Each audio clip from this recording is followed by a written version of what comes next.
බලන්නට දිගු කලක් අපේ සිත පුහුණු කරන්න ඕන. නිකම්ම ඔවා කිව්වට වැටහෙන්නේ නැහැ. දැන් මේ කියන කොට සමහරුන්ට නිකන් අපබ්‍රංශ වගේ දැනෙනවා ඇති. මේ මොනවද කියන්නේ කියලා. ඒ මොකද එහෙම අහලවත් හුරු නැහැ. ඉතින් අහලවත් හුරු නැත්නම් කොහොමද අපි අවබෝධ කරන්නේ? එතකොට සමහරව ඔකට ලේසිවට කියන්නේ ඔය අභිධර්මයේ ඕනේ සෝපාක නිවන් දැක්කේ අභිධර්මයේ ඉගෙනගෙනද සුනීත නිවන් දැක්කේ අභිධර්මයේ ඉගෙනගෙන ඒගොල්ලෝ ඒ භවයේ අභිධර්මයේ ඉගෙන ගත්තේ නැහැ. දැන් සරියුත් හාමුදුරුවෝ අර ඒ ධම්මා හේතුපබවා කියලා අහනකොට මොන අභිධර්මයක්ද? ඒ භවයේ ඉගෙනගත්තු දෙයක් නැහැ. හැබැයි සසර පුහුණු කරලා තියෙනවා. මාස 4කින් එක ගාතාවක් පාඩම් කරගන්න බැරි වුණා චුල්ලපන්තක හාමුදුරුවන්. හැබැයි රහත් උනේ කොහොමද? මනෝමය 이르දි ඥාන අතරින් අග්‍රස්ථානයි. එතකොට ඒ කවදා පුරුදු කරපුවද?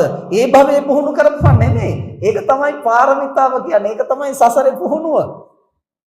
ඒ නිසා මේ අන්තිම භවයේ මුල ඉඳන් පටන් අරන් ඔක්කොම කරන්න ඕන කියන එක නෙමෙයි. එහෙම කරනවා නම් ඉතින් මේ ඒකාත්මකදී අපිට සියල්ල කරගන්න පුළුවන්.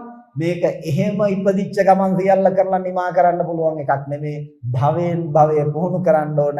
හරියට පුහුණු කරගෙන ගියොත් අවසාන භවයේ අපට දහම් පදයක් ඇසුණු සැනින් සියල්ල අවදි වෙලා එනවා. අවදි වෙලා එන්න නම් ඇතුළ පුහුණු කරලා තියෙනවා.